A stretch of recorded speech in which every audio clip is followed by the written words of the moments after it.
Hello kids, welcome to science session. We are doing chapter garbage in, garbage out. So, garbage का idea लग गया और आपको ये भी पता चल गया कि garbage को we can manage. So today we are going to get the learning about vermicomposting. So in the previous session we have learned about composting. Now what is this vermicomposting? तो अब आपको आइडिया तो लग गया होगा कि this is something related to garbage. Garbage को ही हम किसी और वे में चेंज कर रहे हैं and making it to be a useful thing. So ये देख रहे हैं कि जो चीज हम कचरा समझते हैं, जो चीज we just throw them away, तो ऐसा नहीं है कि वो थ्रो है. उसका एक प्रोसेस करके हम उसको again we can recycle it and we can use it. So आज हम लोग लर्न करते हैं how this vermi composting is done.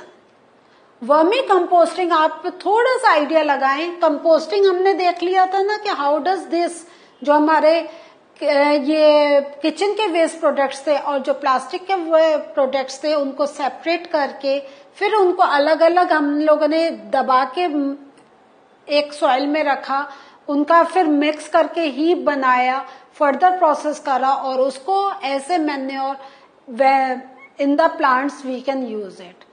अब वर्मी कंपोस्टिंग में क्या होता है, तो वर्म से आप लगा लीजिए वर्म्स. ठीक है, इस टाइप से रेड कलर के वर्म्स वी ऐड इन. और कंपोस्टिंग मीन्स वही हम जब उस प्रोसेस से करते हैं.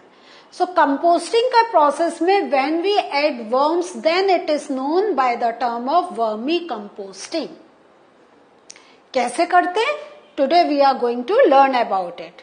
So method of preparing compost with the help of red worms is called vermicomposting. तो means जो हमारे पास कचरा collected है उसमें when we put worms. आपको लग रहा होगा हाय कीड़े. सो अर्थवॉर्म को हम लोग क्या कंसिडर करते हैं? फ्रेंड ऑफ फार्मर है या नहीं है? और वो पूरा प्रोसेस आपने पढ़ा होगा कि कैसे वो सॉइल की फर्टिलिटी मेंटेन करने में हेल्प करते हैं.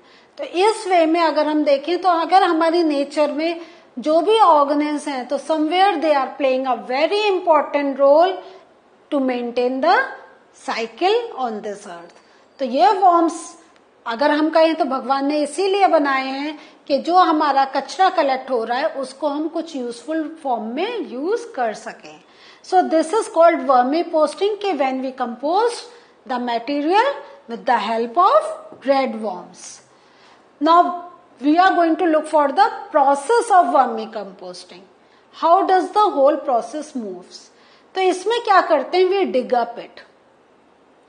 और पिट मीन्स वो बहुत गहरी, मतलब एटलीस्ट 30 सेंटीमीटर अंदर होनी चाहिए. ठीक है, और keep a wooden box at a place. तो या तो आप जमीन में कर सकते हैं और इन केस आपके पास कच्ची जमीन नहीं है, बिकॉज अब क्या हमारे फील्ड्स कम हो रहे हैं, हम सिटीज में रह रहे हैं. So even there we can do this vermi composting. अगर हमारे पास स्पेस नहीं है we can use a wooden box. Now इसमें क्या करेंगे, हम लोग एक नेट या चिकन मैश को हम नीचे उसके बेस पे will spread at the bottom of the pit और द बॉक्स. मीन्स जो भी हमने लिया है ईदर दैट पिट और अ बॉक्स, उसका जो नीचे का बेस बनाना है we have to spread a net. Next उसमें क्या करेंगे, इन केस अगर आपके पास नेट नहीं है तो even you can spread out sand. Next process. अब इस प्रोसेस में नेक्स्ट स्टेप क्या होगा कि you have to spread some vegetable waste. और वेजिटेबल वेस्ट में आपका peel of fruits over the layer of sand. मतलब वेजिटेबल में आप ये नहीं है कि आपको सब्जियों का ही ऊपर का पील आउट चाहिए, आप फ्रूट्स का भी peel out you can use. Means आपने पहले पिट करा या बॉक्स लिया, उस पर नेट बिछाया और यू हैव स्प्रेड सैंड इस सैंड पे you are putting all the vegetable waste including fruit waste. फिर नेक्स्ट क्या होगा, dried animal dung could also be use as a spread. जो गोबर है उसको भी हम क्या कह सकते हैं, we can spread it over there. Next क्या करेंगे, जब हमने ये पूरा स्प्रेड कर दिया, we are going to sprinkle some water. Why are we putting this water? There is a reason behind this, because we want to make layer wet. थोड़ा सा उसमें हमें मॉइस्चर चाहिए। क्यों चाहिए अभी आपको बताएंगे। क्योंकि जब मॉइस्चर रहेगा तो जो भी हमने पील्स डाले हैं या हमने सपोज ये एनिमल डंग डाला है, ये हमने सैंड करी है, तो वो एक विल नॉट सॉलिडिफाई। वाटर होने से it would be a little bit loose, because we don't want a hard base, we want a loose base. Why we want some loose base? Yes, connected with the previous chapter, क्योंकि जब थोड़ा loose होता है तो खाली space में air रहती है। Now come to the point, उसमें क्या है, हमें अभी रेड वर्म्स डालने हैं। तो रेड वर्म्स को सर्वाइवल के लिए दे नीड टू ब्रीथ इन, नहीं तो दे विल बी डेड। तो वो, और जब वो सर्वाइव करेंगे then only they will do the process of composting.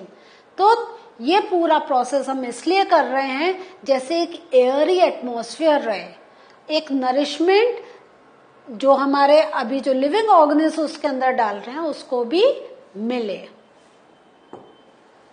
Next, put some red worms in the pit. So, after putting all these things, we are putting the worms and then cover them loosely with a gunny bag. Again, you see, we are using this word loosely because we want air to be there. ठीक है? Or an old sheet of cloth or a layer of grass. So, we are not putting any very hard thing. We are putting the things from which the air can circulate. Now provide them with vegetable and fruit waste, coffee and tea remains and weeds from the fields or garden as food. So already we have put some there और ऊपर से हम थोड़ा सा और add कर देते हैं, because slowly when they will eat then they will go inside. In the beginning we cannot think that immediately they will go in search of food, because they need to grow there. So for that they need food, and that food is provided from outside. Now the very important thing क्या है इसमें, ये जो red worms होते हैं they don't have teeth, but they have a structure with the name of gizzard. और ये जो gizzard होता है that helps in grinding the food. हमारा teeth का क्या काम है? To grind the food, to break down into smaller pieces.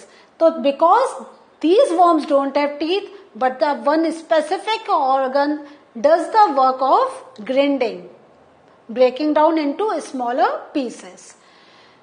Powdered eggshells or seashells could be mixed with the waste. So why do we put these powdered eggshells or seashells? Because this also helps red worms in the grinding part. एक थोड़ा support system दे दो. Now क्या होता है, red worm जो होता है इसका फूड टेकिंग का टेंडेंसी यह होता है कि it can eat food equal to its own weight. Suppose उसका वेट है 50 ग्राम, तो 1 red worm can eat food of 50 gram. So as they eat they grow in size. The thing that we need to focus on कि we should avoid putting these things in the pit. वो कौन कौन सी हैं? हमें ये avoid करना है कि जो हम वेस्ट डाल रहे हैं उसमें salt must not be there, pickles must not be there, या oil, vinegar, meat, milk, इस टाइप की जो चीजें हैं या इस टाइप का जो फूड मटेरियल है जिसमें these things are present, we should not put in. Why? Because ये जो रेड वर्म अपना प्रोसेस कर रहे हैं उसमें उनका वो process will not go in that way. There will be, because अभी आप ये थोड़ा सा हम हाई एंड पर जा रहे हैं क्योंकि उनका एक कंपोजिशन होता है जो उस फूड मटेरियल का, and they have different, and ये जो है इनका ब्रेक डाउन होना will take very long time. और जो हमने पुट डाउन करा that break down can be done in a much faster way. So we should avoid putting all these contents for red worms as their food. If you put these things in the pit, disease causing small organisms start growing in the pit. Because इनका breakdown बहुत slow है, तो और वो क्या है, they will start rotting, तो थोड़े से harmful उसमें small organelles can be generated, and then क्या होगा, अभी खाली हमारे रेड वर्म्स थे, अब दूसरे ऑर्गेनिल्स हैं, there will be a fight to get more food. हमें मेन है कि हमारा process red worm can do, तो the best thing is we should give all the things in which they can perform good.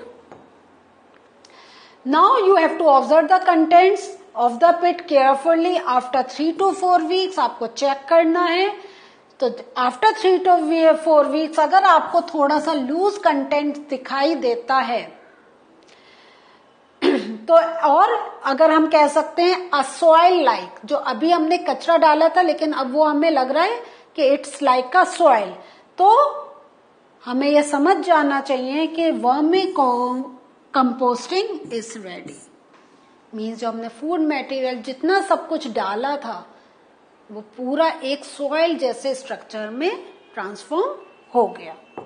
Next, how to collect vermicompost. इसका भी एक process होता है कि हम लोग क्या करते हैं, वी पुट सम वेस्ट, जो फूड मटेरियल का वेस्ट होता है, एक कॉर्नर पर. सो क्या होगा, जो हमारे रेड वर्म्स हैं they will shift towards that to eat that food. जहां हमारा कंपोस्ट तैयार हो गया उसको they will leave, and from there we can collect the compost. ठीक है, और इसमें इस वे में हमारा जो वर्मी कंपोस्ट पूरा तैयार हुआ, तो जब हम कलेक्ट करते हैं तो हो सकता है थोड़ा वहां पे हमको, we can not collect all, तो it's better to be there, to leave the things over there, and again we can start the process of vermi composting. और अगर हमें थोड़े टाइम के लिए चाहिए, नाउ अब हमें if we want to change the place, तो वो हमें जहां पे वर्मी कंपोस्टिंग का प्रोसेस चल रहा है we should move that whole thing there, because वहां पे already the process is there. आपको एक basic thing is there, you only need to put on something and vermicomposting can be done further. So what did we learn today? Today in this session we learned about vermicomposting, और अब हमें पता चल रहा है कि garbage is, yes, we should take away from our houses, but we should also know how we can recycle it, and by different process we can prepare a manure for the plants that we are growing, or to work them for the further use. So this was the learning for us today. In the next session, we'll meet you again. Bye.